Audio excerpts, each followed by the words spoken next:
One afternoon, while meeting with a friend, I started to dissect Dave Ramsey's life on a whiteboard. He's been an incredibly successful author and businessman, something I aspire to be too. I was curious how he accomplished so much. As I started to map out the trajectory of his life, I made a simple discovery about what it takes to be awesome. It's not that complicated or unique. In fact, since the dawn of time, every awesome life has gone through the same 5 stages. Number 1, learning. Number 2, editing. Number 3, mastering. Number 4, harvesting. Number 5, guiding. Like a simple map through life, those are the 5 stages on the road to awesome. And until recently, they have matched up pretty closely with your age. In your 20s, you resided in learning.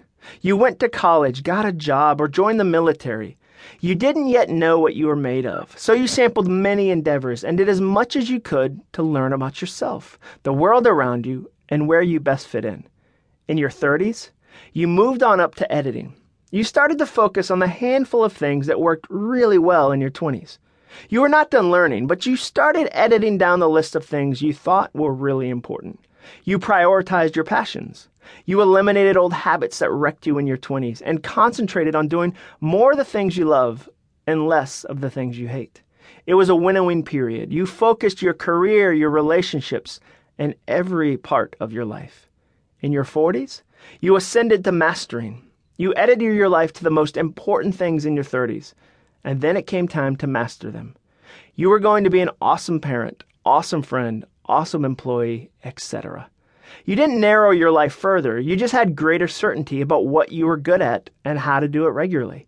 You were no longer the young upstart at work. You were the one with 15 to 20 years of experience.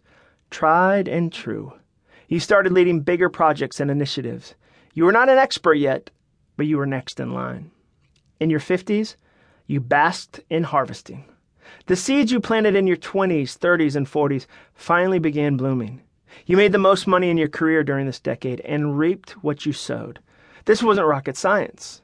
If you spent your 30s and 40s working hard to be considered an expert in your field, you would obviously have more job opportunities than if you jumped around 47 times and blamed your bosses for not recognizing your talent. If you are deliberate about pouring into relationships in your 20s, 30s, and 40s, guess what? You harvested abundant relationships in your 50s. When your collegiate son crashed his car, you harvested an outpouring of support and love.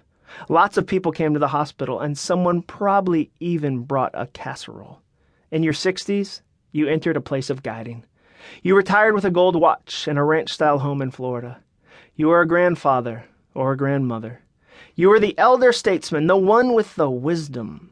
You got to give back generously to people who were traveling the path on which you spent 40-plus years.